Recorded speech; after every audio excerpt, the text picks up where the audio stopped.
One of the key metrics for gauging the severity of the COVID pandemic has been the number of hospitalizations in Connecticut. Take a look back in April. We hit the 2,000 mark during the first wave of the pandemic before coming all the way down to just 42 in August. As of last week, we're climbing all the way back up to 617. So how are hospitals preparing for what could be a challenging couple of months? This time around, Hartford HealthCare President and CEO Jeff Flax is here to talk about it. Good morning, Jeff.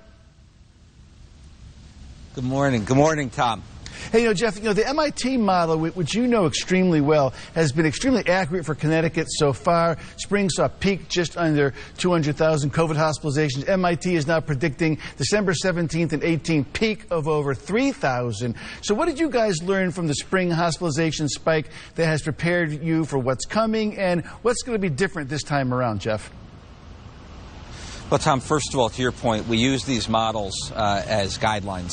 And they get updated really every several days with new fact patterns and new information, so we're constantly adjusting.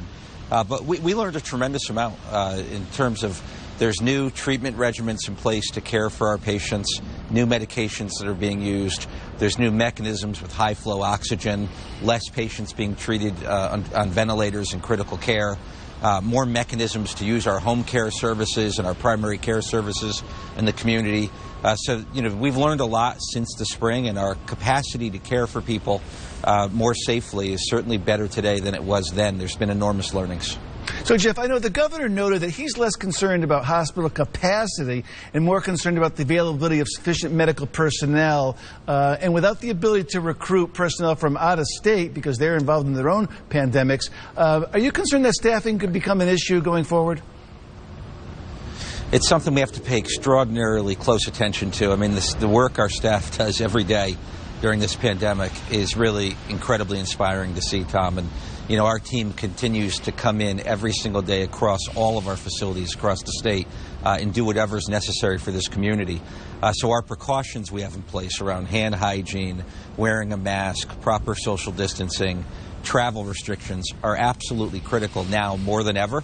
And we have many different contingencies in place, Tom. So we have different plans based on certain trigger points on when we close different parts of our operations down and reallocate our people, reallocate our supplies to wherever the highest and greatest need is. And a system like ours that is blessed with so many resources has a lot of agility to respond to the crisis as it's occurring.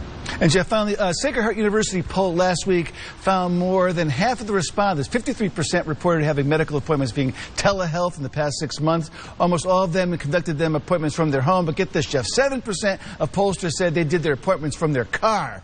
So is this a fundamental change in how we deliver health care, or when this is all done, will you and I go back to our primary care physicians in their doctor's office?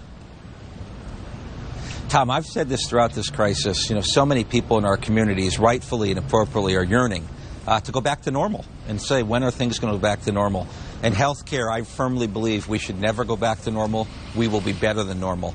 And virtual health is one of those good examples where that type of innovation is a wonderful way to expand access to care, make it more convenient for people, and to care for more people under more circumstances. So, no, I don't believe it's going to go back to normal. In fact, I think we're going to continue to see virtual care coordinated with in-person care in a way that's going to be to the betterment of our community, unquestionably.